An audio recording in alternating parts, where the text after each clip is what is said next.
ጤና ይስጥልኝ እንዴት አላችሁ? እንግዲህ የተለያዩ ሀሳቦችን ሰፋ አድርጌ እነግራችኋለሁ። በዋናነት የመካከለኛው ምስራቅ ጉዳይ ሰፊ ጊዜ የሚፈልግ በመሆኑ በዚህ መልክም ጉዳዩን ማንሳት ያስፈልጋል። ለዚህ መጥቻለሁ። ስለዚህ እናንተም የተለያዩ ሀሳቦችን ማጋራት ትችላላችሁ። በነገራችን ላይ ኮመንት አድርጉ፣ ሀሳብም ስጡ፣ ሼርም አድርጉ። ብዙ ነገሮችን ማድረግ ትችላላችሁ። እናንተም በፈለጋችሁት መንገድ ጥያቄ መጠየቅ ትችላላችሁ። ዛሬ ለሁላችሁም ኮመንት ምላሽ ሰጣችኋለሁ በተቻለ መጠን።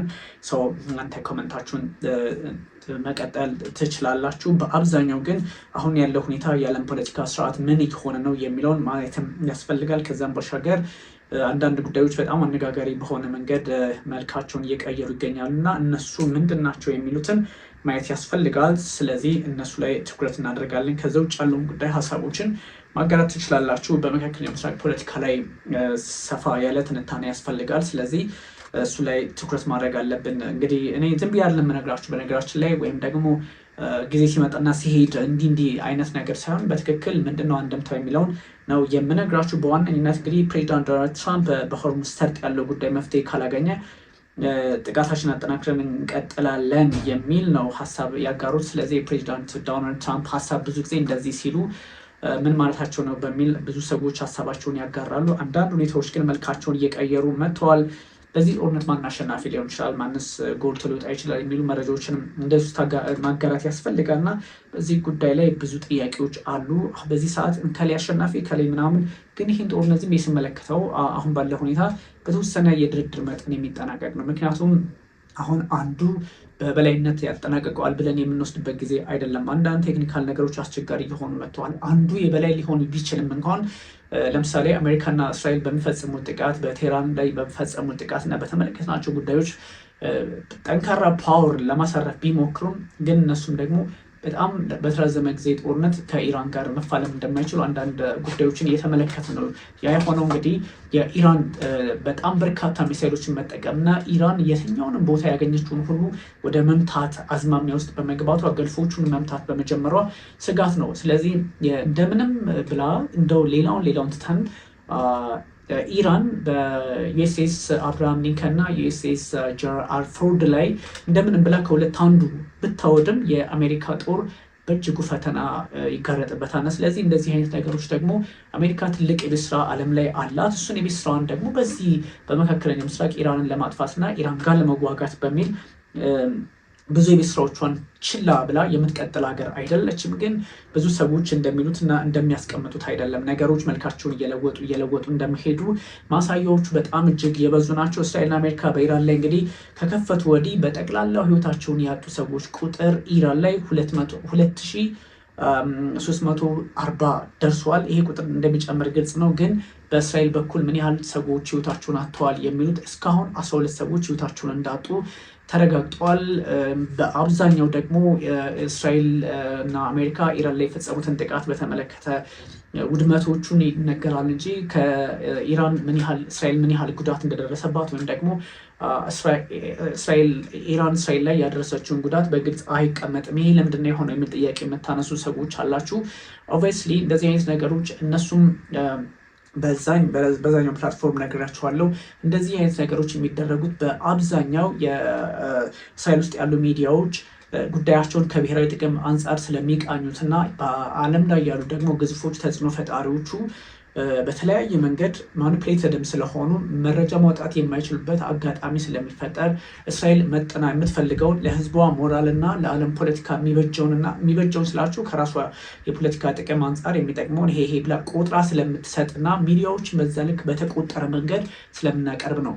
ያ ማለት እንግዲህ እስራኤል ናት 12 ሰዎች ህይወትን መቀማቷን የነገረችን እንጂ ከኢራን በኩል እስራኤል ውስጥ ቴልአቪቭ፣ ኢየሩሳሌም ወይም ደግሞ ሃይፋ፣ ሌሎች ቦታዎች ላይ ኪቡዝ ላይ ጥቃት ፈጽሜ ይህን ያህል ሰዎች ህይወት ቀጠፍኩ የሚል መረጃ ከኢራን በኩል ስለማይወጣልን ነው ሰው ይህን መረጃ በዛ ልክ ነው። ስለዚህ አሁን ኢራን ላይ ሁለት መረጃዎች ይወጣሉ። አንደኛ ራሱ አሜሪካና እስራኤልም የደረሰውን ውድመት ይነግሩናል። እሱን እንዳለ ተዉት። ከዛ ውጭም ደግሞ የኢራን ሬድ ክሬሰንት ወይም ደግሞ ቀይ ጨረቃ በጣም በተደጋጋሚ ሀሳቡን በመግለጽ እና የተጎዳውን ጉዳት ወይም ደግሞ ውድመቱን ሰፋ አድርገው ስለሚነግረን ከዛ አንጻር ለሚወሰዳል እና ብዙ ጊዜ ይሄ ነው እንጂ ዲፍረንስ ወይም ደግሞ አንዱ ሌላውን እንትን ማለትም አይደለም። ኦብቪየስሊ እንደምታውቁት ግን አንዳንድ ሁኔታዎችን ስትመለከቷቸው በዛ ልክ ነው።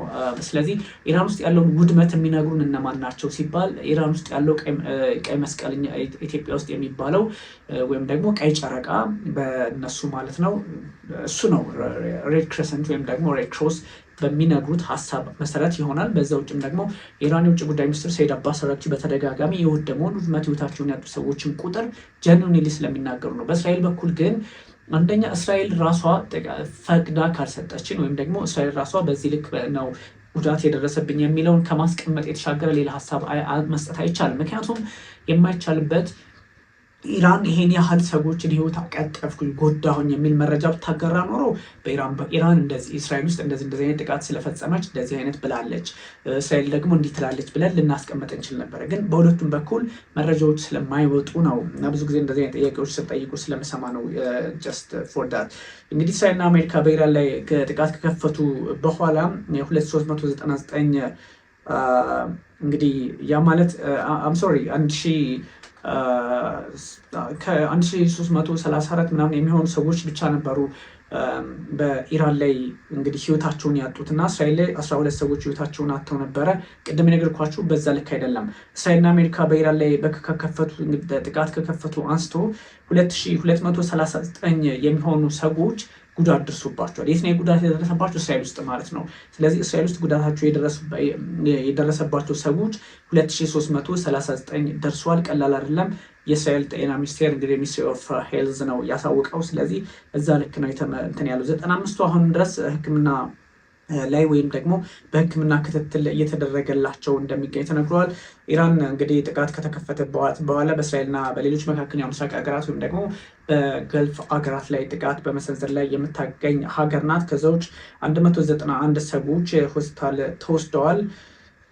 በአስጊ ሁኔታ ውስጥም ያሉ ሰዎች በ24 ሰዓታት ውስጥ የሆነውን ነው የምነግራችሁ። እንግዲህ 3 ሰዎች ደግሞ ከባድ ጉዳት እንደደረሰባቸው፣ 2 ሰዎች ቀለል ያለ ወይም መካከለኛ የሚባል ማይልድ አይነት፣ 172ቱ ደግሞ ውስን የሚባል እንደተወሰነ ነው። 10 የሚሆኑ ደግሞ በጭንቀት ምክንያት የተለያየ የሕክምና አገልግሎት የተሰጣቸው እንደሆነ ነው የሚነገረው። ከኢራን ወደ ማዕከላዊ እስራኤል ሚሳኤል እየተኮሰና አካባቢው በጣም እጅግ በበርካታ ሚሊዮን የሚቆጠሩ ሰዎች ለቀው እንዲወጡና ስጋት ውስጥ እንዲገቡ ተደርጓል ማለት ነው። እና እነዚህ ከባድ ሁኔታዎች ተፈጥሮባቸዋል። ለዚህም ነው አሁን ይሄኛውን እንግዲህ ከእስራኤል በኩል የወጡ መረጃዎች ናቸው 2339 ሰዎች ጉዳት እንደደረሰባቸው እና 12 ሰዎች ህይወታቸውን እንዳጡ ከእስራኤል በኩል መረጃ ወጣ። ስለዚህ አምተለኝ ነገርኳቸው አይደል? ለዛም ነው እንግዲህ ቢካዝ እንደዚህ አይነት መረጃዎች የምናገኘውን ስለሆነ ነው የምንናገረው። አንዳንዱ ገምቶ የሚያወራለ፣ እኔ ግን ያው ይኖዳል። እንግዲህ ጠቅላይ መሪው የአያቶላ አሊ ሀመኒ ጋር እንግዲህ ግንኙነት ያላቸው ሁለተኛው ልጃቸው በመሆናቸው የአያቶላ አሊ ሀመኒን የፖለቲካ መንገድ፣ የሃይማኖታዊ ጉዳዮች መንገድ፣ ዓለምን የሚያዩባትን መነጽር መንገድ እነሱን በተመለከተ በተለየ መንገድ የራሱን ስራ ይሰራሉ ተብሎ ይታሰባሉ። ሞጅታባ ግን ከፍተኛ ችግር ሊፈጠርባቸው እንደሚችል መረጃዎች እየተነገሩ ነው። ግን ብዙ ሰዎች ይሄኛው እኒህ አሁን የተመረጡት አዲሱ 3ኛው አያቶላ በእርግጥም እንደ አያቶላ አሊ ሀመኒ እንደ አባታቸው ጠንካራ ሆነው አገራቸውን ይመራሉ ወይ? በዓለም ፖለቲካ ላይ በሺአቲ ሰዎች ውስጥ ከባድ ወይም ደግሞ ጫናቸው እስከምን ይደርሳል የሚል ሀሳብ የሚያጋሩ ሰዎች አሉ። ጥያቄ ይጠይቃሉ። ኦብቪየስሊ እኚህ ሰው ብዙ ነገሮች በብዙ ጉዳዮች ፖለቲካሊም ጠንከር ያለ አቋም እንዳላቸው የሚታወቁ ሰው ናቸው። ከዛ ከፖለቲካሊ ጠንከር ያለ አቋም ከማራመዳቸውን ባሻገር ደግሞ በአንዳንድ ጉዳዮች ላይ በኢራን ፖለቲካ ውስጥ ሁኔታዎችን በማየት ወይም ደግሞ የፖለቲካል አውዱን በመረዳት የሚሰሯቸው ስራዎች እንዳሉ ይታወቃል እና በብዙ መንገድ እሳቸው ፖለቲካሊ ኢንጌጅድ ነበሩ። አንደኛ የአያቶላ አሊ ሀመኒ ጋር እዛው የአያቶላ አሊ ሀመኒን አንዳንድ እንቅስቃሴዎች በመከታተል ምን እንደሚያደርጉ፣ ምን ሲሰሩ እንደነበረ፣ ህዝባቸው ምን ሲያደርጉ እንዲወዷቸው እንደነበረ፣ ልክ ያልሆነውን ነገር አብረው ደግሞ ከአያቶላ አሊ ሀመኒ ከአባታቸው ጋር ሆነው ብዙ ነገሮችን ስለተማሩ ምናልባት አንደምታው በጎ የሆነ ነገር ሊፈጥሩ ይችላሉ የሚል ሀሳብም እየተጋራ ይገኛል። ግን በሌላ በኩል ደግሞ ሁለት ጽንፎች አሉ ኢራን ውስጥ። አንደኛው አያቶላ አሊ ሀመኒ ወይም ደግሞ የአያቶላዎቹን ግንዛቤ ማስቀጠል የሚፈልጉ ኢራናውያን አሉ። በሌላ በኩል ደግሞ ያን የማይፈልጉ ኢራናውያን አሉ። ስለዚህ እነዚህን ኢራናውያን ያማከለ አንዳች ጉዳይ ያስፈልጋል ብለው የሚያስቡ ሰው ናቸው እና በዚህ ልክ ምንድነው መሆን ያለበት የሚለውን ግራ ቀኝም በመመልከት አንዳንድ ሀሳቦችን በመስራት የሚታወቁ ሰው ሊሆኑ ይችላሉ ተብሎ ስለሚታሰብ ኦፍኮርስ እንደ አባታቸው ላይሆኑ ይችላሉ። አባታቸው ፖለቲካሊም በጣም እንትን ነበሩ እንዳልኳችሁ ከዚህ ቀደም የአገሪቱ ፕሬዚዳንትም ሆነው ስላገለገሉ ፖለቲካውን ያውቃሉ። የኢራንን ሁለንተናዊ ወይም ደግሞ ከዚህ እስላማዊት ኢራንን በመመስረቱ ረገድ ትልቅ ሚና ስለነበራቸው የአገሪቱን ወግ ባህል ያ ማለት አዲሷ ኢራን የተመሰረተችበትን ጉዳዮች ታሳቢ አድርገው የሄዱበት ርቀት ትልቅ ልምድ እንዲኖራቸው አድርገው ነበር ለአያቶላ አሊ ሀመኒ። ይሄኛው ግን ልጃቸው ማለት ነው አሁን ሙጅተባ ሀመኒ የተመረጡበትን ብዙ ከአባታቸው ብዙ ትምህርት ቢወስዱም ከአይአርጂሲ ሰዎች አይአርጂሲ ማለት የኢስላሚክ ሪፐብሊክ ጋርድ የሚባለው አብዮታዊ ዘቡ ከነሱ ጋር የነበረውን ጉዳዮች ሁሉ ስንመለከት አይሜን ጥሩ ግንኙነት ስለነበራቸው ሙጅተባ ማለት ነው መልካም የሆነ ፖለቲካ ስርዓትን ሊከተሉ ይችላሉ ተብሎ ይታሰባል። ልምድም ይኖራቸዋል ነው። ስለዚህ ኢራን ውስጥ ቅድም እንዳልኳችሁ ሁለት አይነት ኃይሎች አሉ፣ ግራ ዘመም እና ቀይ ዘመም ወይም ደግሞ ሪፎርሚስት የሚባሉ ለውጥ የሚፈልጉ ሰዎች የና አያቶላውን ግንዛቤ አይፈልጉም። በሌላ በኩል ደግሞ ኢራን ታላቅ የሚያደርጋት በነ አያቶላ አሊ ሀመኒ አሰራር ውስጥ ስናልፍ ነው ብለው የሚያስቡ ሰዎች አሉ። ከዛ አንጻርም ደግሞ ጉዳዩን በተለየ መንገድ ለማየት የሚሞክሩ አሉ። ስለዚህ እነዚህን ሁለቱን የአያቶላውን ፍላጎት የሚቃረኑና ከአያቶላው ጋር በተመሳይ መንገድ መቀጠል የሚፈልጉ ሰዎችን እንደ ሀሳብ የሚወስዱ ስለዚህ ተቃራኒና ደግሞ በሌላ መንገድ የሚሄዱ ሰዎችን ሁለቱን መሀል ላይ ብሪጅ ኦን ፌንስ የሆነ ነገር ኦን ፌንስ ያለው ቅቡልነት አካሄድ ሊመርጡ ይችላሉ የሚል ሀሳብ ይጋራል። ግን ደግሞ ያኛውን እንደዚህ አይነቶችን አካሄድ በአግባብ አለማየትም ሁኔታዎችን ደግሞ ሌላ ጫና ውስጥ ሊያስገባቸው ይችላል ተብሎ ይታሰባል። ያም ሆኖ ግን አዲሱ መሪ አገራቸውን የማስቀጠል ልምድ እና ሁኔታዎችን ከአባታቸው ስለተማሩ አገሪቷን ከፍ አድርገው ሊያስቀጥሏት ይችላሉ የሚል ሀሳብ አለ። ግን ይሄ ሁሉ ባለበት ስጋትም አለባቸው። ስጋታቸው አንድና አንድ ኢራን እንግዲህ ባለባት አሁን የደህንነት ችግር አማካኝነት ውስጥ ላይ ምን ሊፈጠር ይችላል የሚለውም ስጋት ነው።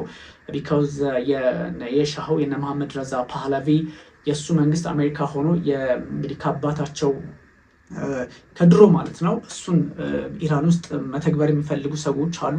የነሱን ሀሳቦች ከፍ የማድረግ ፍላጎት ያላቸው ኃይሎች ኢራን ውስጥ ስላሉ ራሱ ከኢራን ውስጥም እንደዚሁ ስጋት ሊፈጠርባቸው ይችላል ተብሎ ይታሰባል። በዛ ላይ ደግሞ እንደምታውቁት የፖለቲካ አንደምታውን በተለያየ አቅጣጫ ለማየት ከሞከርን አንዳንድ ነገሮች አሁንም ቀላል አይደሉም በኢራን ውስጥ ባለው ሁኔታ ማለት ነው። ምክንያቱም ኢራን ውስጥ ያለው የሀገር ውስጥን ፖለቲካ በተወሰነ መጠን ለውጥ የሚፈልግ ትንሸራተተ አይነት አካሄድን የሚከተል ስለሆነ ከዛ አንጻርም ነገሮች ሊታዩ የሚገባቸው ሆነዋል። ብዙዎቹ ግን ብዙ ሰዎች እንደሚያስቀምጡት ግን ግራ ቀኝ የተመለከተ የነፃ ፖለቲካ አውድን ማየት ይፈልጋል።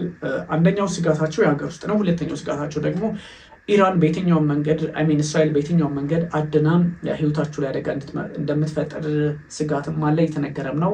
አሜሪካን በዛም ልክ ልትሆን እንደምችል ግልጽ ነው እና እነዚህ ነገሮች አሉ። ኢራን ከፍተኛ ባለስልጣን እንግዲህ ሙጅተባ ሀመኒ ሁኔታዎች በጣም እንደሚያሳስቧቸው ግልጽ ነው። ከአሜሪካና ከእስራኤል ጋር ውስጥ ጦርነት ውስጥ በገባችበት ጊዜ የሆነ በመሆኑም ደግሞ ሌሎች ሰዎች ብዙ እንትን አለ፣ አገዛዙን የሚቃወሙ ሰዎች አሉ። ህዝባዊ አመፅ እንግዲህ ከዛ አገሪቷ አለማገገሟ ትንሽ ይሄኛውን ደግሞ የምላችሁን ስጋት ሊያስቀምጥባቸው ወይም ደግሞ ሊያወጣባቸው እንደሚችል ይነገራል። ብዙ ሰዎች ግን ከብዙ ከሃይማኖት አባቶች በተለይ ሙጅተባ ሃይማኖታዊ ሰዎች ዘንድ ትንሽ ጥያቄ አለ። አያቶላ ላይባሉ ይችላሉ። ምክንያቱም የአያቶላነቱን ሁኔታዎች ምክንያቱም ይላችሁ አንደኛ ሁለት ኢራን ፖለቲካ ውስጥ በኢራን ፖለቲካ ውስጥ እንኳን ሁለት ችግሮችን ማንሳት እንችላለን። አንደኛው ኢራን ውስጥ ያለው ህዝብ ራሱ አንዳንዱ የአያቶላዎቹን ግንዛቤ የማይፈልጉ ናቸው፣ ለውጥ ያስፈልገናል ብለው የሚያስቡ አሉ። እሱን እንወስዳለን። ሁለተኛ እዛው ኢራን ውስጥ ሆነው ትልልቅ አባቶች አሉ፣ ኢማሞች እና የአያቶላህን ኮንሰፕት ወይም ደግሞ አያቶላ ናቸው ብለው ለመውሰድ የሚቸገሩ አሉ። ቢያንስ በሀገር ውስጥ እንኳን እንደዚህ አይነት ቀውሶች ስላሉ በእርግጥም ፈተናቸውን ሊያበዛባቸው እንደሚችል ይነገራል። እንግዲህ በፖለቲካ ስርዓት ውስጥ ብዙ ጉዳዮችን ሊያመጣ ይችላል። ሙጅተባ ወደ ስልጣን መምጣት እንግዲህ ኢራናውያን መከፋፈላቸው ግልጽ ነው። ለውጥ የሚፈልጉ በእነ አያቶላ አሊ ሀመኒ የፖለቲካ ግንዛቤ ውስጥ መቀጠል አንፈልግም የሚሉትና እንደዚሁም ደግሞ አዳዲስ ሁኔታዎች ያስፈልጉናል የሚሉ በአንድ ወገን፣ ከዛ ደግሞ እነ አያቶላ አሊ ሀመኒን ተከትል መሄድ አለብን የሚል ሀሳብም ያላቸው አሉ። ለዚህ ነው ስለዚህ የፋርስ ባህረ ሰላጤ ማለት የፐርሺያ ገልፍ አሁንም ጥቃቱ ቀጥሎበታል። በፐርሺያ ገልፍ በተለያዩ አካባቢዎች ጥቃቶች እንትን እያሉ ይቀጥላል እና የኤርዶሃንን በተለይም ደግሞ የቱርኩ ፕሬዚደንት ረሲፕ ጣይብ ኤርዶሃን ብዙ ጥያቄዎችን እያነሱ ነው። እንግዲህ የረሲፕ ጣይብ ኤርዶሃን እንደምታውቋቸው ከዚህ ቀደም መስፋት ነገራቸዋለሁ። አንዳንድ ችግሮችን በተለየ መንገድ ለማየት የሚሞክሩ ሰው ነበሩ። ግን አንዳንድ ነገሮችን በተለየ መንገድ ለማየት ቢሞክሩም ደግሞ በተለየ አውድ ውስጥ ሆነውም ቢሆን አንዳንድ ጥያቄዎች አሉባቸው። እነዚያን ጥያቄዎች እንዴት ነው መፍታት ያለብን የሚለው ቁጭ ብሎ መነጋገር ነበረባቸው እና የቱርኩ ፕሬዚዳንት ረሲፕ ጣይብ ኤርዶሃን ከኢራኖች ጋር እንግዲህ ከአዲሱ አያቶላዎችም ጋር ከነ ማሱድ ፔዜሽኪያንም ጋር በደንብ መነጋገር አለባቸው። ካልተነጋገሩ እንግዲህ ትራምፕ ቮስ ቱ ኢራን 10 times harder ይብላችሁ ይሄ አለ። ፕሬዚዳንት ዶናልድ ትራምፕ ኢራንን 20 እጥፍ አሁን ከደበደብናት 20 እጥፍ እንመታታለን ነው ያሉት። ስለዚህ 20 እጥፍ ሲሆን ምንድን ነው የሚለው ትንሽ ውስብስብ ስለሆነ ምናልባት ይሄኛው ብሎክ የሚደረግበት ከሆነ በሆርሙዝ ሰርጥ አካባቢ የሚደረገው እንቅስቃሴ የሚዘጋ ከሆነ ነው እንደዚህ አይነት ሀሳብ እየተሰጠ የሚገኘው። የቱርኩ ፕሬዚዳንት ረሲፕ ጣይብ ኤርዶሃን ደግሞ እንግዲህ የአየር ክልላችን ላይ ጥሰት እየተፈጸመ ስለሆነ ምንም አይነት አሳማኝ ምክንያት ሊቀርብ አይችልም። ስለዚህ እናንተ እኛን ሆነ ብላችሁ ልትመቱ ሞክራችኋል፣ ስለዚህ እኛ ደግሞ መፍትሄያችሁን እንሰጣለን የሚል አቋም ላይ ስለሆኑ የቱርኩ ፕሬዚዳንት ረሲፕ ጣይብ ኤርዶሃን እነዚህን ጉዳዮች ደግሞ አቅልሎ ማየትም ስለማይቻል ነገራቶች ሊወሳሰቡ እንደሚችሉ ግልጽ ነው። የቱርኩ ፕሬዚዳንት ይህን ሲሉ እንግዲህ አንደኛ ቱርክ እንደምታውቁት የሰሜን አትላንቲክ የጦር ጥምረት አባል ነች። ከዛ አንጻር ምን አይነት እርምጃ ሊወሰድ ይችላል የሚል ነገሮች እየመጡ ስለሆነ ነው።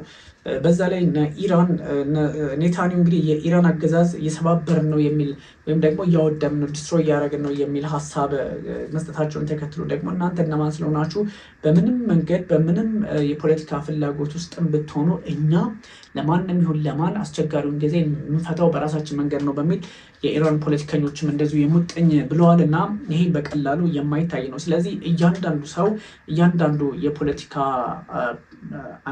በፖለቲካ ላይ ትልቅ ኢንቮልቭመንት ያለው ማህበረሰብ ግለሰብ ችግሩን ለመፍታት አንድ ላይ መስራት ነው የሚጠበቅበት እንጂ አንዱን ከሌላው ጋር ጫና በመፍጠር ወይም ደግሞ የአንዱን የፖለቲካ ግንዛቤና አካሄድ በበጎ እየተመለከተ ሌላውን ጥፋተኛ እያደረገ መቀጠል ሌላ አይነት የፖለቲካ ትርምስ ሊፈጥር እንደሚችል ሳይታለም የተፈታ ነውና ብዙ ሰዎች አስቸጋሪ ሁኔታዎችን መፍታት እንደሚችሉ እየተነገረ ነው። ፕሬዚዳንት ዶናልድ ትራምፕና ቭላድሚር ፑቲን ደግሞ በስልክ ተነጋግረዋል። የሩሲያው ፕሬዚዳንት ማለት ነው። እንግዲህ የተጣለው ማዕቀብ ይነሳል የሚል ሀሳብ ሰጥተዋል። አንዳንድ ማለት በተለያዩ ሀገራት ላይ የጣልናቸውን ማዕቀቦች እናነሳለን የሚል ሀሳብ ነው የሰጡት ፕሬዚዳንት ዶናልድ ትራምፕ። በእነማን የሚለውም ደግሞ በዚህ ልክ የሚታይ ነው። እንግዲህ ሰኞ ነው ፕሬዚዳንት ዶናልድ ትራምፕ እንግዲህ ሌሊቱን ማለትም ያ ሰኞን ለማክሰኞ ማለት ነው ከቭላድሚር ፑቲን ጋር ፕሬዚዳንት ዶናልድ ትራምፕ የስልክ ውይይት ካደረጉ በኋላ ለጋዜጠኞች መግለጫ ሰጥተዋል። ማዕቀብ እንግዲህ በአንዳንድ ሀገራት ላይ ማዕቀብ ጥለና ይህ ሁኔታ እንግዲህ እስኪስተካከል ድረስ ማዕቀቡ እናነሳለን በሚል ሀሳብ ደግሞ ሰጡ ፕሬዚዳንት ዶናልድ ትራምፕ። ሰው አንዳንድ ጉዳዮች በጎ አይነት የፖለቲካ እንደምታ ያላቸው መሆናቸውን ለመገመት አያዳግትም። ግን የፕሬዚዳንት ዶናልድ ትራምፕና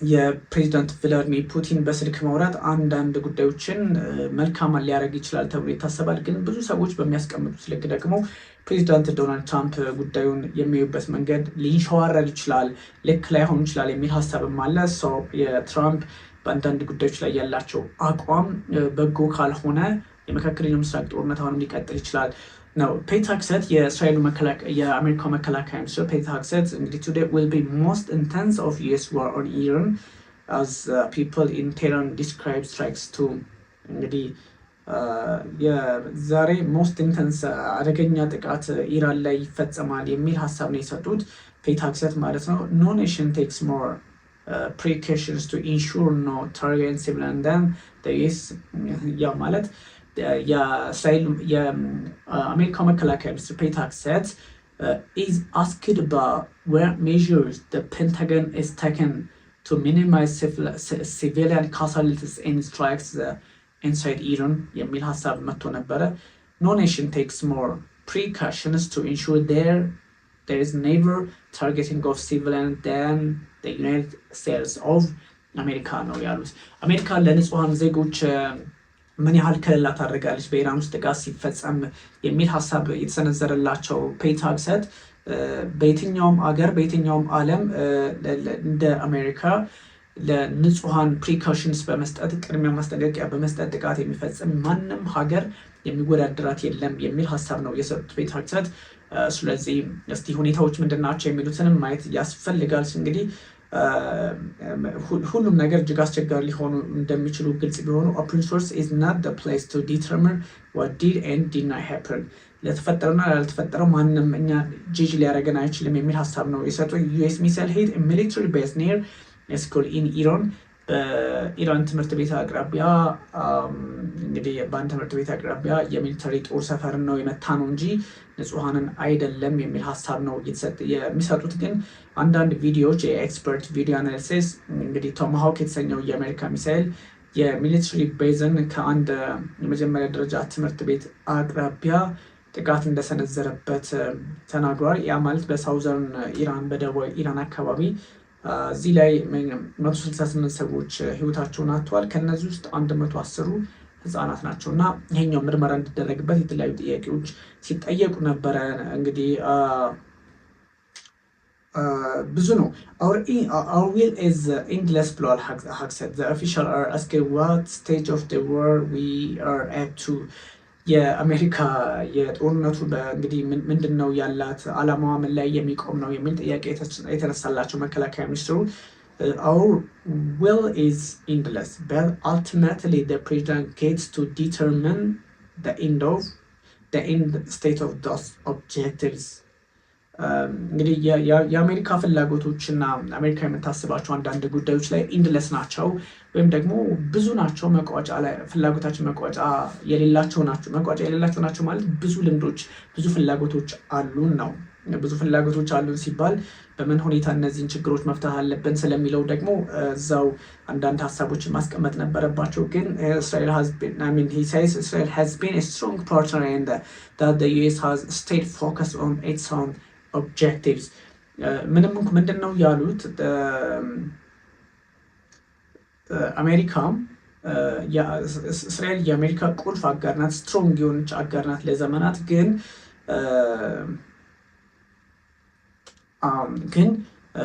እንደዛም ብትሆን አሜሪካም የራሷን ጥቅም ነው እየሰራች ያለችው በኢራን ፖለቲካ ውስጥ እንጂ ለእስራኤል አይደለም የሚል አይነት ሀሳብ ለመስጠት ነው የሞከሩት። እኛዋ ከዚህ ቀደም ከፕሬዚዳንት ዶናልድ ትራምፕ ጋር የገቡባትን ሰጥ አገባ የተወሰነች ቅርጽ ለማስያዝ ነው የሚመስለው። ምክንያቱም ፔት ሄግሴት በሰዓቱ አንድ ሀሳብ አጋርተው ነበረ። እኛ በዋነኝነት የእስራኤል ፖለቲከኞች ስበውን ያስገቡን ነን የሚል አይነት ሀሳብ በማጋራታቸው ወዲያውኑ ፕሬዚዳንት ዶናልድ ትራምፕ ደግሞ እኔ ማንንም እንትን አላልኩም፣ ማንንም አላማከርኩም፣ በራሴ ፍላጎትና ጥቅም ነው እንጂ ሌላ ሰዎች በነገሩን አይደለም የሚል ሀሳብ ነው የሰጡት ፔት ሄግሴት። ያ ማለት ስለዚህ ፕሬዚዳንት ዶናልድ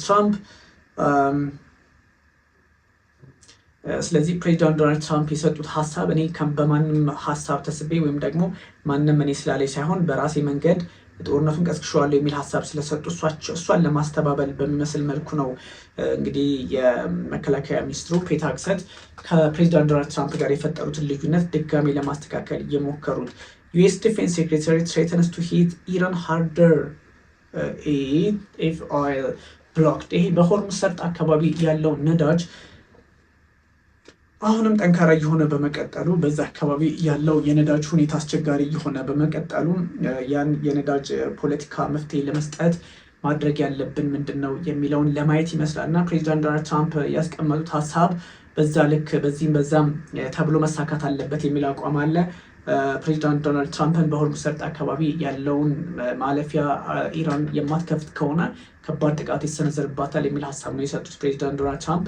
እሳቸው ይሄን ቢሉም ደግሞ እንግዲህ ማሱድ ፐዜሽኪያን ደግሞ በራሳቸው መንገድ ሀሳባቸውን የሚያጋሩበት በራሳቸው መንገድ የራሳቸውን አቋምና የፖለቲካ ስርዓት ወይም አውድ የሚያዩበትን ደረጃ ፈጥረዋልና ስለዚህ ቀላል ሊሆንላቸው አይችልም። ፔታክሰት ኢራን will be hit harder than ever እንግዲህ if it does anything to stop the flow of oil through Strait of Hormuz በሆርሙዝ ሰርጥ ያለውን የነዳጅ መተላለፊያ የምዘጋ ከሆነ ከመቼውም ጊዜ በላይ ኢራን ከስካሁኑ በላይ ሃርደር በሆነ መንገድ በጣም ከበድ ባለ መንገድ ጥቃት ይሰነዘርባታል የሚል ሀሳብ ነው የሰጡት ፔታክሰት።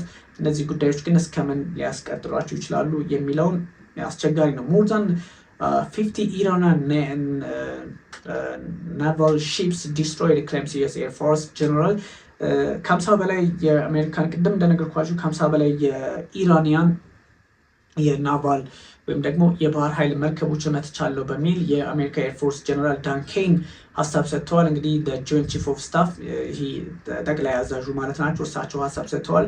ኬን ለጋዜጠኞች ነው ይህን ሀሳብ የሰጡት። ዩኤስ ሃዝ ቢን ታርጌቲንግ ኢራንን ማይን ላይን ቫዝልስ ኤንድ ክሌምድ ቬስልስ ኤንድ ክሌምድ ዘ ሳንክ ምናምን ከ50 በላይ የናቫል ሺፖችን እንግዲህ ከጥቅም ውጭ አድርገናል የሚል ሀሳብ ነው የሰጡት። አድርገዋቸው አላረጓቸውም ጊዜ የሚፈታውና የሚታይ ቢሆንም ግን እሳቸው በዚህ ልክ መግለጫ ሰጥተዋል። ብዙ አፕዴቶች በዚህ እንደሚወጡ ይጠበቃል። ግን አስቸጋሪ ነው። እስራኤል ኢሌጋሊ ዩዚንግ ዋይት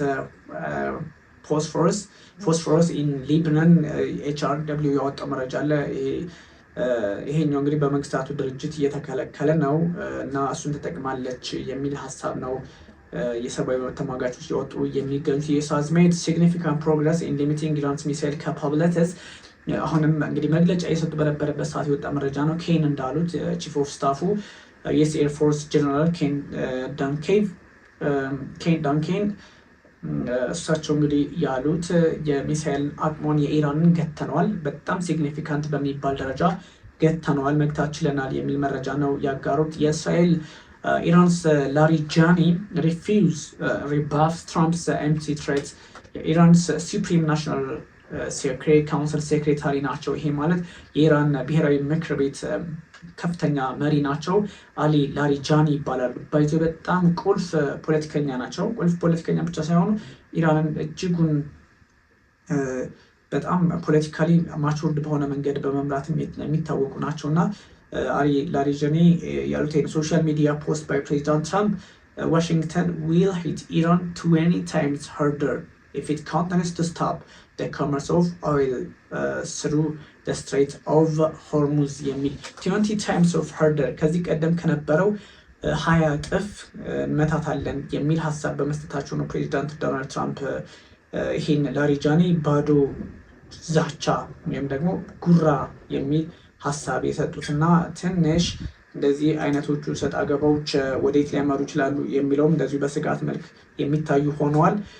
አንዳንድ ሰዎች እንደሚያስቀምጡት ሀሳብን ብቻ ሳይሆን ሁኔታዎች በዛ ቅርጽ የሚታዩ ናቸው እና ጀስት ፖለቲካሊ ጥሩ እንትን አለ፣ ኖርማል ነው። ብዙ ሀሳቦችን ለማንሳት ያስፈልጋል እና አንዳንድ ጉዳዮችን በዛ ግልጽ በሆነ መንገድ ማስቀመጥ ጥሩ እንደሆነ ይነገራል። ግን የፖለቲካ ሂደቱ በዚህ ልክ ውጥረት የነገሰበት ሆኗል። በጣም በርካታ ሰዎች በሚያስቀምጡት ስጋቱ በዚህ ልክ የማይጠናቀቅ ከሆነ ምናልባት የኢራን ፖለቲካም ሌላ መልክ ሊኖረው ይችላል ተብሏል። ስለዚህ የትራምፕ አሜሪካስ ፎሬን ዋርስ ስፓርክ ዲቤት በፕሬዚዳንት ዶናልድ ትራምፕ የተለያዩ ጥያቄዎች የተነሱባቸው ስለሚገኝ ምክንያቱም በውጭ ሀገራት የሚደረጉ ጦርነቶች የአሜሪካን ሕዝብ ፍላጎት የሚያሟሉ አይደሉም ተብሎ ስለሚታሰብ እነዛን ጥያቄዎች መፍታት አለባቸው። ካልሆነ ትንሽ ጦርነቱ መልኩን ሊቀይር ይችላል። በእርግጥ ኢራን ጋር አብሮ ሊሰለፉ የሚችሉ ሀገራት ቴክኒካሊ አብሮ የሚሰሩ እንደነ ሩሲያ እና ቻይና ካልሆኑ በስተቀር በግልጽ የሚቀላቀሏት ሀገራት የሉም ተብሎ ቢታሰብም ግን የፖለቲካ አውዱ በዛ ልክ የሚታይና የሚቋጭ ፕሬዚዳንት ዶናልድ ትራምፕ እንግዲህ በጣም በበርካታ ጊዜያት ሲዝቱ የነበረው ነገር ኢራንን እስከ መጨረሻው እናሰናብታታለን የሚል ሀሳብ ነበር። አሁን ባለው ሁኔታ ደግሞ የድርድር መፍትሄዎችንም ይዘው ሊመጡ እንደሚችሉ አንዳንድ ምንጮች ይጠቁማሉ። ግን አንዳንድ በዚህ ልክ ብቻ የሚቃኝም አይደለም። እስራኤልና አሜሪካ በኢራን ላይ እንግዲህ ጥቃታቸውን አጠናክረው እንደሚቀጥሉ በተደጋጋሚ እየተነገረ ነው። ጠቅላይ ሚኒስትር ቤንያሚን ኔታንያሁ አንዴ ከጀመርነው በኋላ ጉዳዮችን እንግዲህ በተለያየ መንገድ እንቋጫቸዋለን እንጂ ጊቭአፕ የምናደርግ ኃይሎች አይደለንም የሚል ሀሳብም እየሰጡን ይገኛል። ከዛ ውጭ ደግሞ ኢራን ፕሬዚዳንት ዶንት ፊር ዩር ኤምፕቲ ትሬት እንግዲህ ኢራኒያን ፒፕል ዱ ኖት ፊር ዩር ኤምፕቲ ትሬት ዝም ብሎ ዛቻና ጉራ ወይም ደግሞ ባዶ ሀሳብ እናንተን በምንም መንገድ ችግር ሊፈጥርባችሁ ይችላል። ግን ይሄ ባዶ ሀሳባችሁን ምንም ልታደርጉት አትችሉም የሚል ሀሳብ ነው በፕሬዚዳንት ዶናልድ ትራምፕ እንግዲህ ላሪጃኒ የዛቱባቸው እሳቸውን መልሰው። ምክንያቱም አንዳንድ ሁኔታዎች ፕሬዚዳንት ዶናልድ ትራምፕ እንግዲህ ባሉት እንደማይቋጭ ማሳያም ተደርጎ ሊወሰድ ይችላል። ግን ብዙ ሰዎች እንደዚህ አይነት ሰጥ አገባዎች ምናልባትም የኢራንና የእስራኤልን ሕዝብ በዋናነት ከዛም በዛ በቀጠናው ያሉ አገራትን ሰዎች ህይወት የሚቀማ ሊሆን ይችላል እንጂ ላሪጃኒ እንግዲህ ፕሬዚዳንት ዶናልድ ትራምፕ የሚሰጡት አስተያየት ዝም ብሎ የበሬ ወለደ ትርክት ነው እንጂ ማንም አይፈራም፣ የኢራን ሕዝብ ባዶ ጉራ አይፈራም የሚል ሀሳብ ነው የሰጡት። RGC says Iran not US will determine the war if oil flows to እሺ ፕሬዚዳንት ዶናልድ ትራምፕ እንግዲህ በሆርሙዝ ሰርጥ በኩል የሚተላለፈው ነዳጅ የሚቆም ከሆነ 20 እጥፍ ወይም ደግሞ 20 ታይምስ እንመታታለን ኢራንን የሚል ሀሳብ ስለሰጡ ከዛ አንጻር ጥያቄዎች በርትተውባቸዋል። ሰው የበረቱባቸው ምንድን ነው 20 እጥፍ ሲሆን እስካሁን በሰነዘሯቸው ጥቃት ምን ያህል ከባድ ዋጋ እንደተከፈለ እየታወቀ 20 እጥፍ ሲሆን ደግሞ ምንድነው የሚሆነው የሚል ሀሳብ አለ። ይህን ተከትሎ ደግሞ ምንድነው የምታወሩት እናንተ? ስለዚህ ባዶ ጉራ እኛ አያሳስበንም የሚል ሀሳብ ደግሞ እነ ላሪጃኒ ወይም ደግሞ ከኢራን ሰዎች ወይም ደግሞ የሱፕሪም ከፍተኛ መሪዎች መካከል እንደነ ላሪጃኒ ያሉት ሀሳብ ሰጥተዋል። ይሄ አጋጣሚ በተለያየ መንገድ የሚታይ ነው። እኔ መረጃዎቹ ነው የነገርኳቸው። አንዳንድ ጉዳዮች ግን በግልጽ መታየት ያለባቸው ናቸው። በስጋት መልክ የተቀመጡ ናቸው። እንግዲህ የአሜሪካ ፎሬን ዋርስ ስፓርክስ ዲቤት አመንግ ሰፖርተርስ ያ ማለት በጦርነቱ ላይ ያለ ሁለት የተለያዩ ሀሳቦች እንዳሉ ነው። የዩኤስ ዲፌንስ ሴክሬታሪ ኢራንን አሁንም የኦይል ብሎክ ከተደረገ በሆርሙዝ ሰርጥ በኩል ያለው የነዳጅ መተላለፊያ ተዘግቶ የሚቀጥል ከሆነ ኢራን ከዚህ የበለጠ ትመታለች ብለዋል። ትራምፕም እንዳሉት 20 እጥፍ። በተመሳይ ደግሞ ኢራን የፈለጋችሁትን ያህል ሀሳብ ብታመጡና ብታስፈራሩን ብዝቱም አንፈራም፣ የኢራን ሕዝብ የሚፈራችሁ አይደለም። ከዚህ በፊትም እናውቃችኋለን። ከ1881 እስከ 88 በኢራቅና ኢራን ጦርነት በ12 ቀናቱን ጦርነት እናውቃችኋለን። ምንም አይነት አዲስ ነገር የለም፣ እናንተኛ ሸብረክ አንልም የሚል ሀሳብ ነው የሰጡትና ቴህራን ቮስ ቱ ዩዝ ፓወርፉል ሚሳይል እንዲያውም ከዚህ የባሰ የሚሳኤል ጥቃት ሊሰነዘር እንደሚችል ነው ቴህራን እየዛተች የሚገኘው ወይም ኢራን። ትራምፕ እና እንግዲህ ትራምፕ ፕሊዝ ቱ ኢንድ አሜሪካስ ፎሬን ዋር ስፓርክ ዲቤት በጣም ፍጥነት ባለው መንገድ ጦርነት እንቋጨዋለሁ የሚል ሀሳብ ነበር የሰጡት። ሀክሰት ሜድ ኢት ቬሪ ክሊር ዛት ትራምፕ ኢዝ ጎይንግ ቱ ዲሳይድ ዘ ኤንድ ኦፍ ዘ ዋር ኦን ዘ ካምፔን ትራይል ትራምፕ ፕሮሚስ ቱ ኢንድ አሜሪካስ ኢንተርቬንሽን ኢን ፎሬን ዋርስ አሜሪካ በውጭ ሀገራት ጦርነት እየተሳተፈች ዋጋ አትከፍልም፣ ገንዘቧን አታባክንም የሚል ሀሳብ ነበራቸው ፕሬዚዳንት ዶናልድ ትራምፕ ከዚህ ቀደም ያቀረቡት ማለት ነው። ግን አሁንም እየተሳተፈች ትገኛለች። ምክንያቱም ኢራን ውስጥ ያለው ጦርነት በእስራኤል አማካኝነት የገቡበት ነው። ዩክሬን ውስጥ ያለውን በተወሰነ አቁመዋል፣ ቬንዙዌላ ውስጥ ችግር ፈጥረዋል በሚል ሀሳቦች እንደዚሁ ሲጋሩ ቆይተዋልና ብዙ ጉዳዮች በእርግጥም መነጋገሪያ ሆነዋልና ዓለም ላይ ብዙ የፖለቲካ እንትኖች አሉ። ከነዛ ውስጥ እንግዲህ መገናኛ ብዙሃን በስፋት የሚያስነብቧቸው እነዚህ ናቸው። እናንተ ጥያቄ መጠየቅ ትችላላችሁ፣ የተለያዩ ሀሳቦችን ማጋራት ትችላላችሁ። ለዛሬው እንግዲህ በዚሁ ይበቃናል። ብዙ ሀሳቦችን ማንሳት ትችላላችሁ። ለሌላ ጊዜም በትንታኔ መልክ እንድንመለስባቸው ሀሳቦችን ማጋራት ትችላላችሁ። ቢኒያም ካሴ ነበርኩኝ። ታንኪዩ